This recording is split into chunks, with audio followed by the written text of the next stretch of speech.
Hello everyone, and welcome to this week's edition of NASCARFemale.com's live webcast, The Burnout, featuring myself, Kimberly Bowman, the OR for Chase Elliott, the number 24, and, excuse me, that's my phone, and my wonderful co-host, Emily Luther, the OR for the number 21 of Ryan Blaney.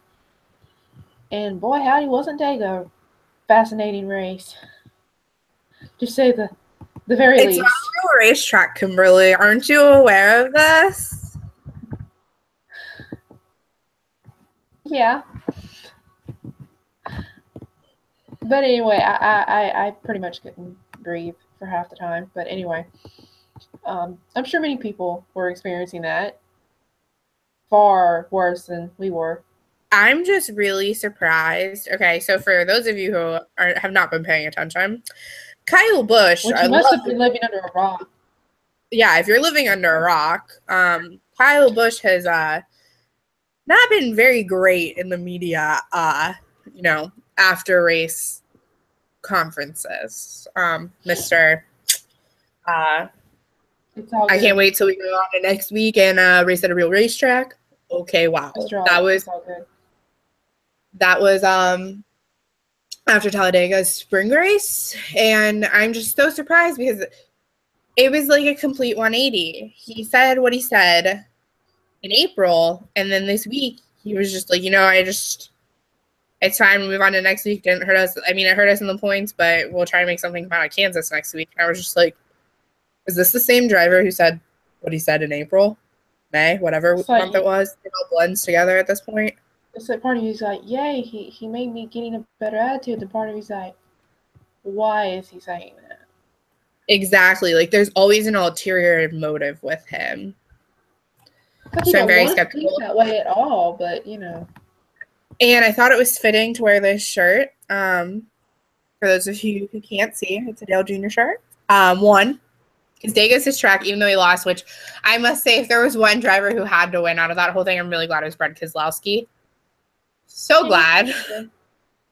So glad. But in essence, I mean, Junior won just the fact that he made it out. I mean, the results of the race may not have been what we would have wanted, what he would have wanted, but it was a good finish considering that there was what? Well, not only that, but like with finishing his TBIs and his concussions and everything, if he would have been hit hard enough, he could have been done the rest of the season. And then what do the fans get after that? What does he get after that? He could have ended up a vegetable. So, like, I understand the argument of, yeah, well, we wanted to win. Well, did you want him to, like, die? Did you want him to be a vegetable? Did you want him to not be able to finish out the season? He's having a little girl. Like, Jesus. Congratulations. I cried tears of like happiness, but sadness too. Is that weird? No. So like when I was 15, I remember arguing with my Aunt Annie. I always told her I was gonna marry Dale Earnhardt Jr. And I argued with her every day about it. We clearly see that that's not happening. But it was still a little emotional to hear that he's having a baby. Yeah. I got these questions out. Will we have a female racer in the future if we're continuing the legacy? I'm sorry, we already have a female racer that is continuing the legacy. Everyone forgets about Carson Elledge. True. Just saying. She's actually really talented. I don't know if you've watched her not much. Or like kept up with her. She's actually really talented. Cool. Yeah. We keep saying we'll talk more about other female racers on here. We need to get our act together and do that. Well, the problem is that like none of them, I mean, our webcast is primarily Monster Cup stuff. Mm-hmm. And so like it's hard to talk about female drivers when we only have Danica, and to be quite honest, her performance doesn't really make me want to talk about her. True. So maybe Liz or Caitlin will let us expand our horizons and talk about like literally any female doing any sort of racing. I mean, I'm down with that. If they'll approve it, I will totally be on it. We ought to do that.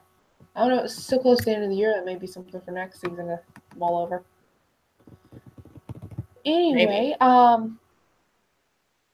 and again, Chase came so close. But of course, it was Dega. I wasn't So going to put any money down close. on it, but that was so freaking close. That whole race was just such a nail biter. Like, honestly, I didn't think the big one was coming. Like, we were getting so close to the end. Half the race, you were kind of wondering, like, okay, oh, great, is this another boring Dega race? And then about halfway, I think the stage racing may have played the factor in. It probably got more intense by the end of the first stage. Stage points, everybody getting a little antsy and causing wrecks and stuff. What was So interesting too, though, is I don't know if you were paying attention, but the Fords kept pitting early and they were all pitting together, which I thought was really bizarre. So I was like, are they afraid this is going to go to like a fuel race? Is it going to, like, what are they afraid of? Or do they keep pitting so that they end up in the back so they avoid the big one? Like, it was just really confusing because, like, I get why all of Penske and there are Wood brothers in there. I get why they pitted, but like Bain pitted at the same time. It was just all really weird and really weirdly timed. So I couldn't figure out what was going on, but the Ford ended up winning the race anyway. So, which I'm fine. Maybe they know something we don't. Brad has become so graceful.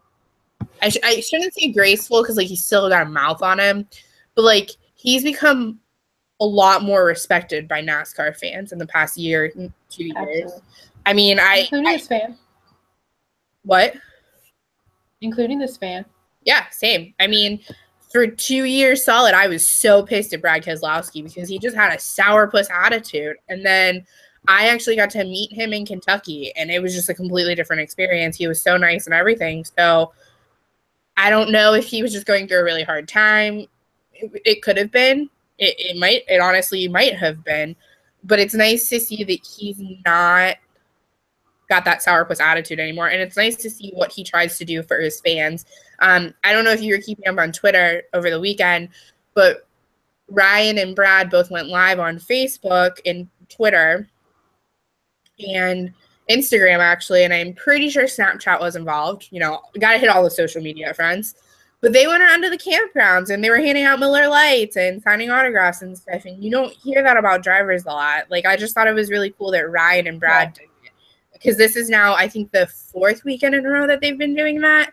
And that's just incredible because you'll never see Dale Earnhardt Jr. doing that. You'll never see, I mean, the one driver who has started to do that is the one that we all think is a jerk, which is Kyle. Like, if he sees someone with an 18 flag, like, he tries to stop it, which I don't think it's him. I think it's Samantha pretty much because she's always with him when he does stuff like that. So I think it's Samantha pushing him to have a better media image, essentially.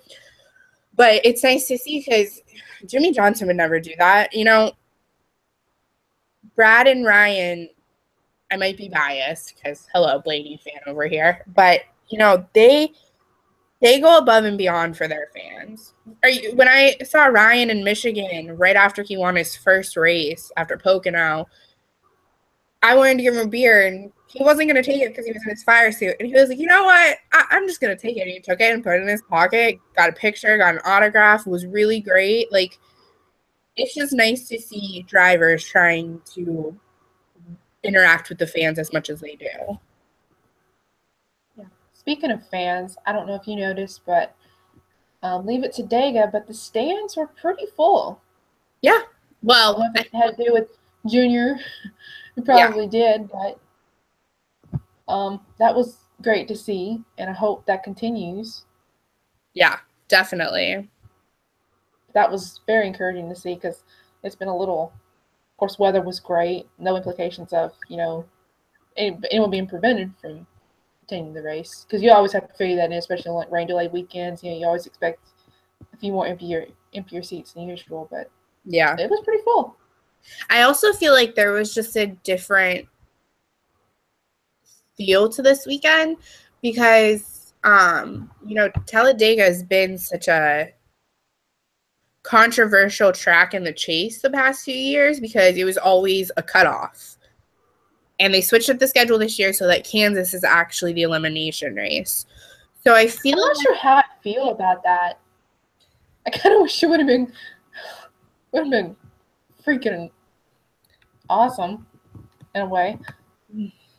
So my thing with Talladega being a elimination race is, you never know who the big one's going to take out. So it's going to be like a situation with Chris Buescher, and I hate to always use him as my example, but he's the only one I got in my head right now, so I have to use it.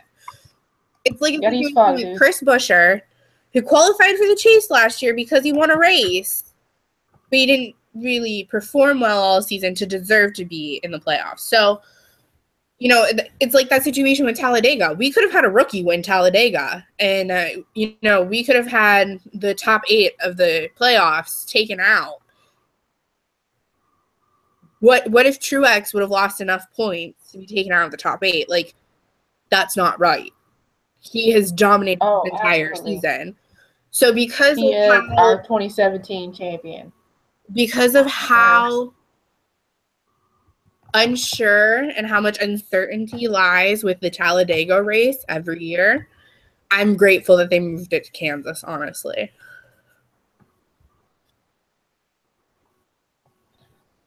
Yeah. I still don't, yeah, sure. You're right. I don't think, I keep a little bit like, I keep kind of wondering, okay, it would have been pretty exciting for that to be the elimination race, but at the same time, like you said, it may have not been good for certain people that truly deserve it. Yeah. Like, Truex has dominated this entire season. If he doesn't win this championship, I don't want it to be because of Talladega, because that just continues to give that track a bad name. In April, we had to deal with Samantha Bush saying, we need more short tracks, eliminate Talladega. Does nobody recall the Bristol Spring Race? Does nobody remember this? Can we point this out? There was as many wrecks at Bristol as there is at Talladega.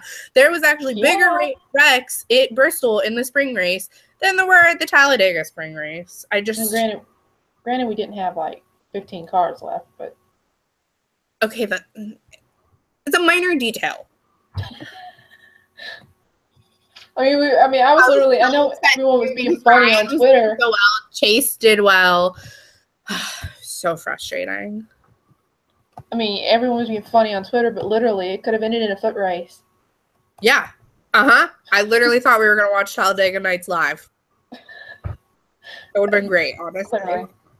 All right, another news I don't know if you can it real quick, as a Chase fan, I'm going to, sell some NASCAR merchandise right now.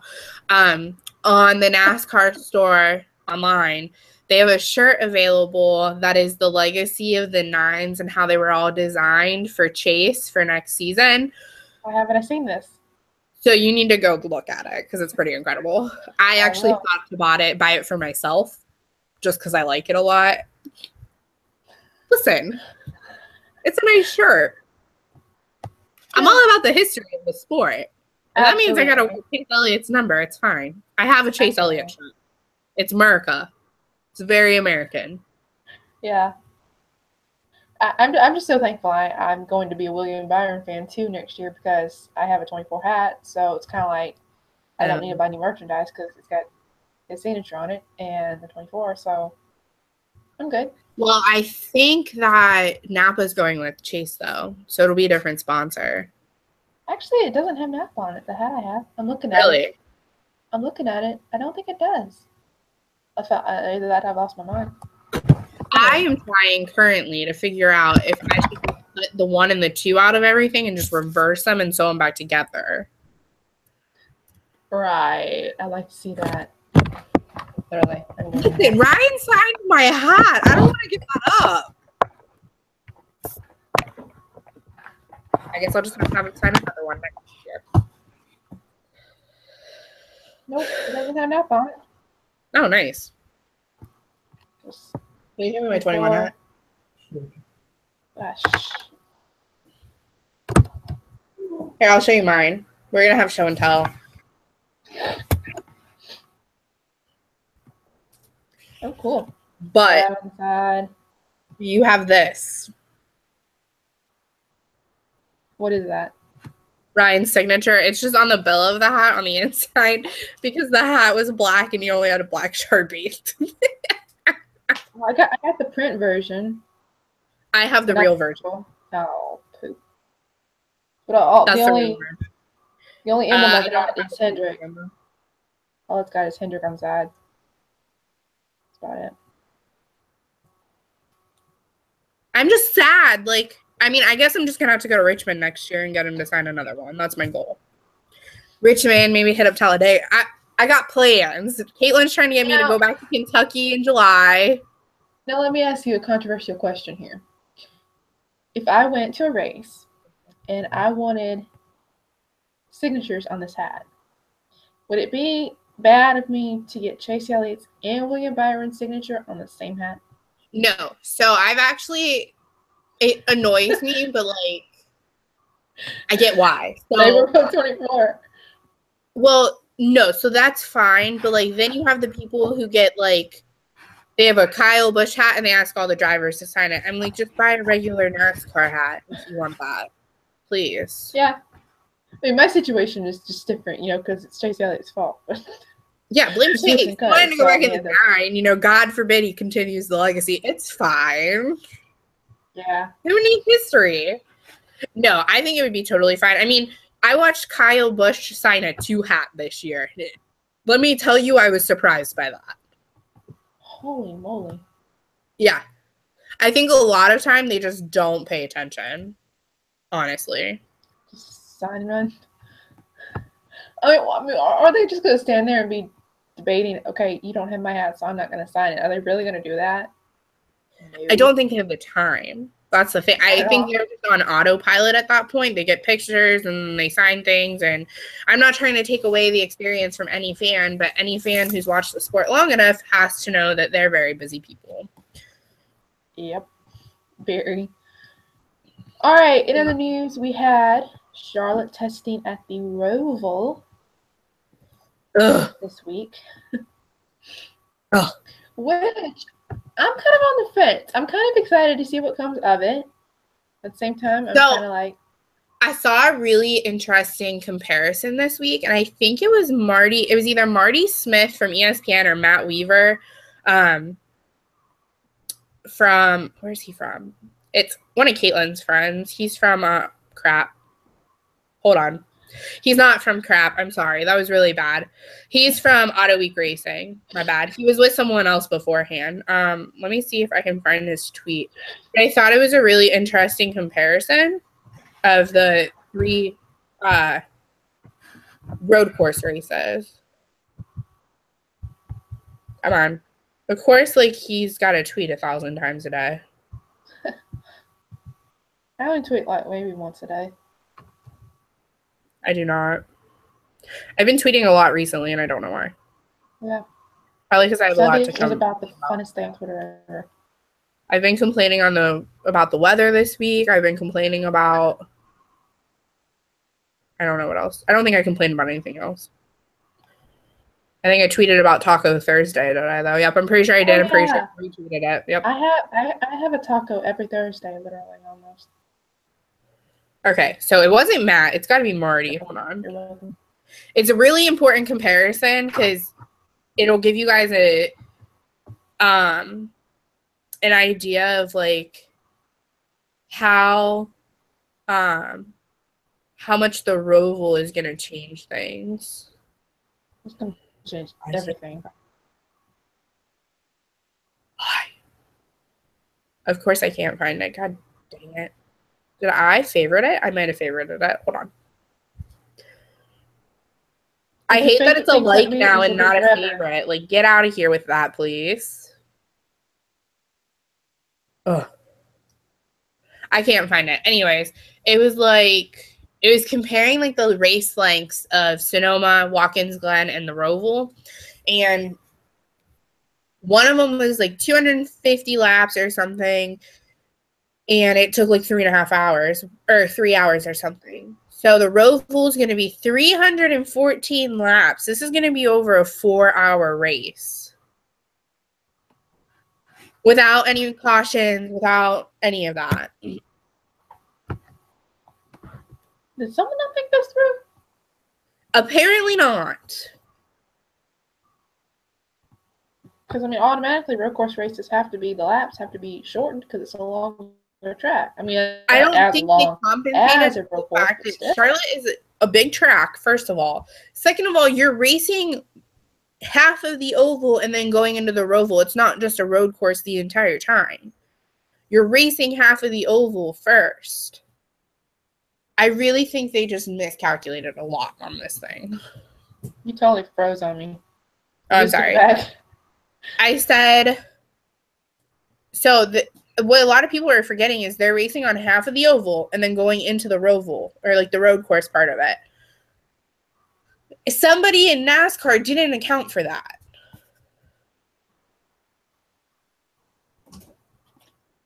That's just, I mean, the 600 is usually how long? Way the too longest race of the year. So see, measure a race by how many bathroom breaks you have to take. So no, never mind. How many snack breaks? How many bathroom breaks? I don't know what the actual like numbers are, but way too long. Right. Yeah, that's crazy. Yeah. We also, I think I saw earlier, we also did testing at Homestead this week. Oh, they did. I must miss that one. I don't think anything like major came out of it though. Right. I have to mention something about Dega this past weekend. For once in my lifetime, my dad was actually watching the qualifying, and I caught like the last, I don't know, 10, 15 minutes of it, of round two, the final, when Junior won the pole, the applause, the everything. I saw all that because I never really watched qualifying. I had so much fun watching qualifying that I swear they should do a race like qualifying one time.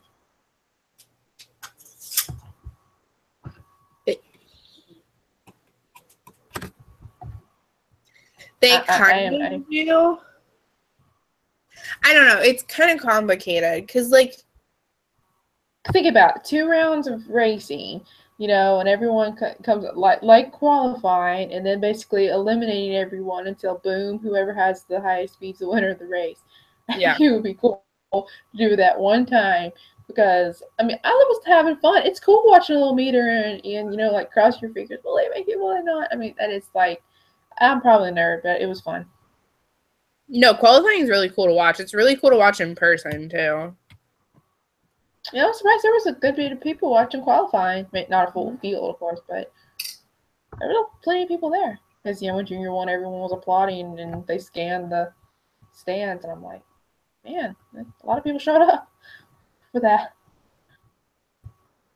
There's some news that came out of this week, too, that you will probably be happy with. Oh, okay. NASCAR is looking to mandate the standard pit gun. Okay, yeah, I did read about that. You did or did not? I did. So they're saying Joe Gibbs Racing, who is known for its pit gun development, could lose a potential advantage next season. I'm sort of mixed feelings. It's like I understand the concept of making it fair for everyone, but they are taking away one of those competitive factors between teams that I just think they may be overstepping a little bit. I'm not sure, to be honest. My thing with it is, they talk about Joe Gibbs and how they had like this incredible piece of equipment and blah, blah, blah, blah, blah. Then why is it always the Joe Gibbs equipment that forgets a lug nut on a tire? Can we just point this out? Point taken. I don't get it. Do not get it. Well, yeah, that will be interesting to see if they level out the playing field like that because, I mean, like I said, part of me feels that it is a good thing that they're making it a little bit more fair and maybe a little bit more regulated. But at the same time, is that something as far as competition-wise that they're stealing from the teams is my only thing. Yeah. No, I agree.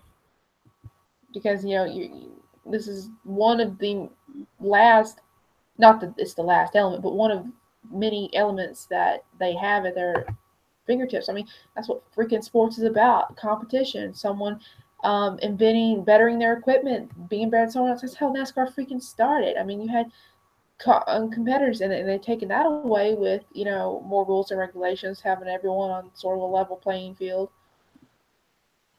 with just the cars itself. So now they're messing with the equipment. So I don't know. It'll be interesting to Field see. days There's are a lot done. of changes coming for next season, not just with equipment, but drivers, crew chiefs, teams in general. Holy cow! We'll have to take us outside of the season and just straighten all that out. Like, we'll I come on a mean, week it was earlier announced than this week. Lee Majors will no longer be with the 88 team or Hendrick Motorsports. He's leaving Hendrick Right. completely, which was so surprised. Like, I was surprised, but I wasn't surprised. I was surprised he was leaving Hendrick completely, but I wasn't surprised that he would leave the 88 just because, like, he's been there for so long. I was just surprised that, like, he decided to leave Hendrick completely. Like, is he leaving the full sport, or was he given a better opportunity?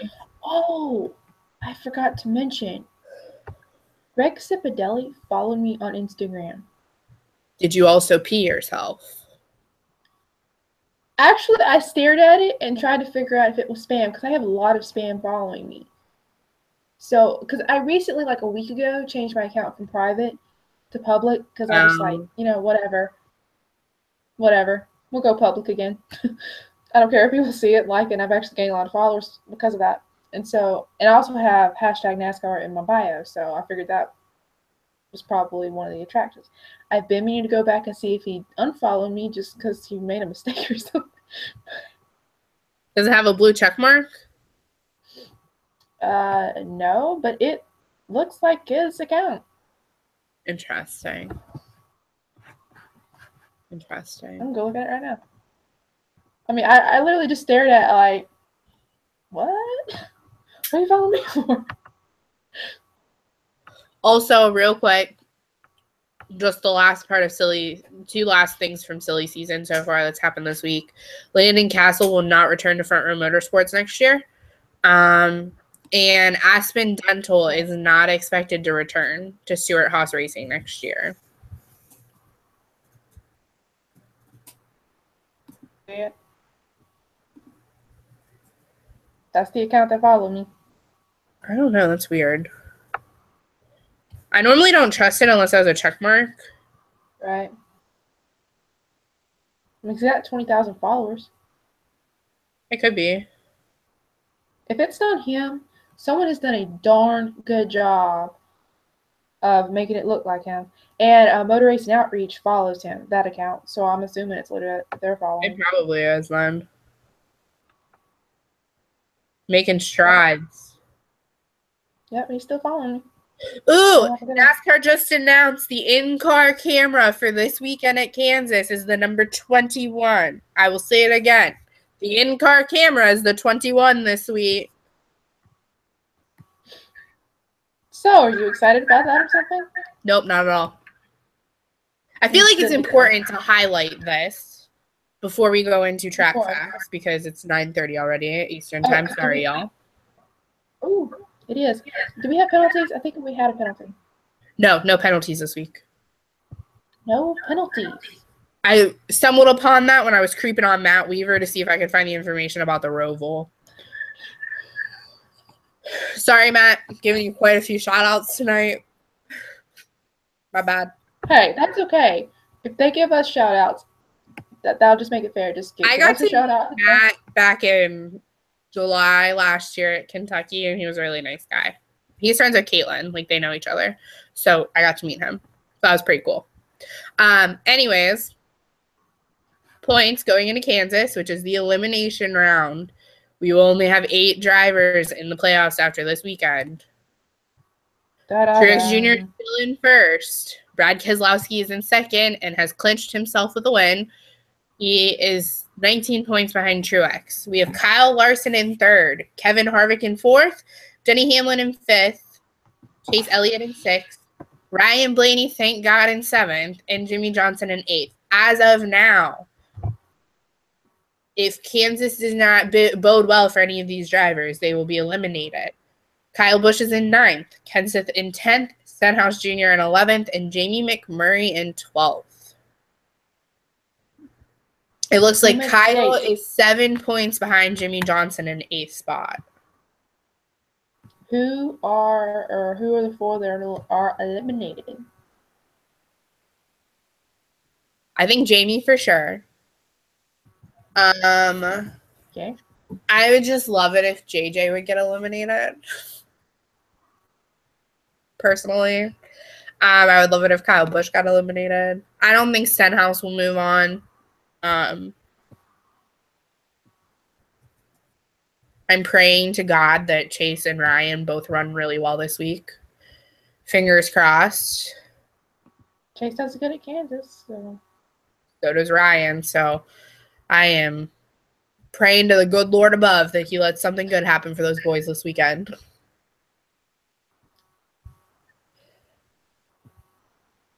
Track facts for this week.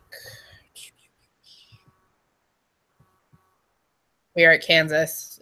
I didn't say that enough this webcast. Just in case you all were confused. Say it again. Make it 100. Give me 1 second. I just put 16 gigs of RAM in this computer and it's still being slow. I can't. I'm about to not be happy. I can't. All right. Our May 2017 winner.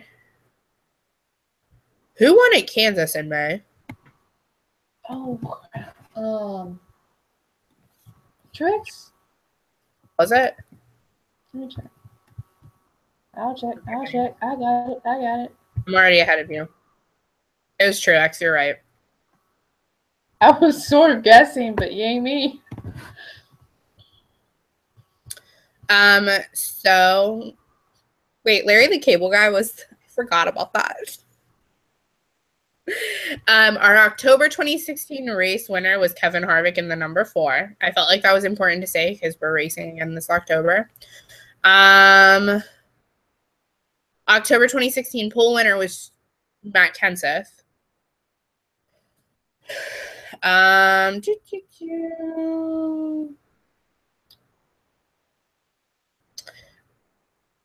hate this word. It's a quad oval, in case you were wondering, 1.5 miles. I can't. 267 laps for 400.5 miles.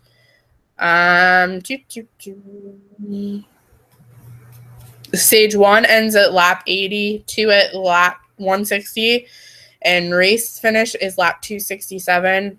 For watching for Kansas, they put the final race in round 12, champions on the bubble, and Martin Truex Jr. dominates 1.5 mile tracks, who's hot or not. That was what they put.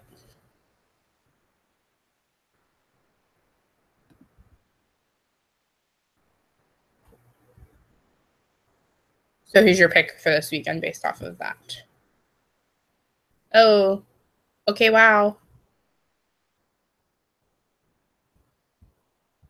Kimberly just left the call. I'm by myself. She just left you. Hi.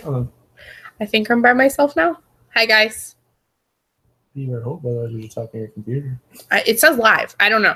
Guys, I don't know if you can hear me, but I don't know where Kimberly went. She kind of just disappeared. So if I'm talking to myself, I'm talking to myself. But if you all are still joining, I will tell you my pick for this weekend. I really want to say Blaney because Blaney does well at Kansas every year. But I also feel like I jinx him a lot. I know superstition does it really exist? We're not really sure.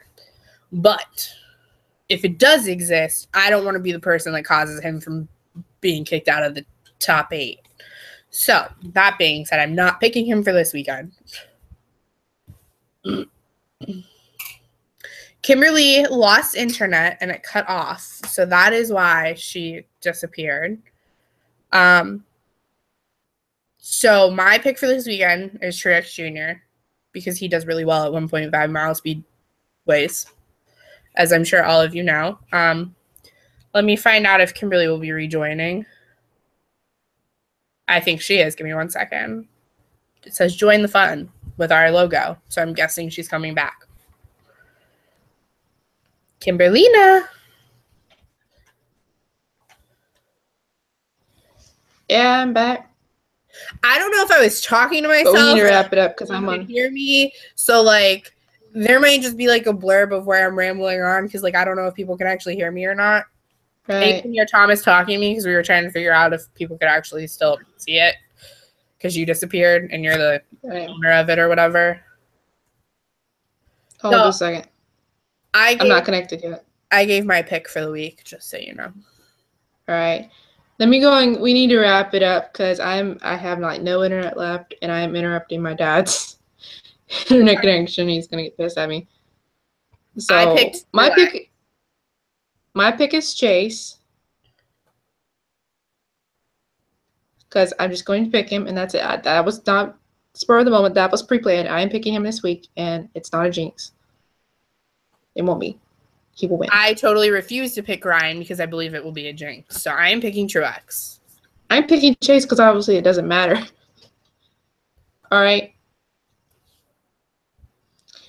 Well, I guess that's all for tonight. We will pick back up next week. Don't forget to follow us on all our social media and go to NASCARfemale.com and read all the wonderful articles our ladies work so hard to write. And like I said, follow us on Facebook, Twitter. We're there all the time talking NASCAR. And we will see you all here on the Burnout next week at the same time, 9 Eastern, on our YouTube channel. Thank y'all for joining us and have a great night. Night, y'all.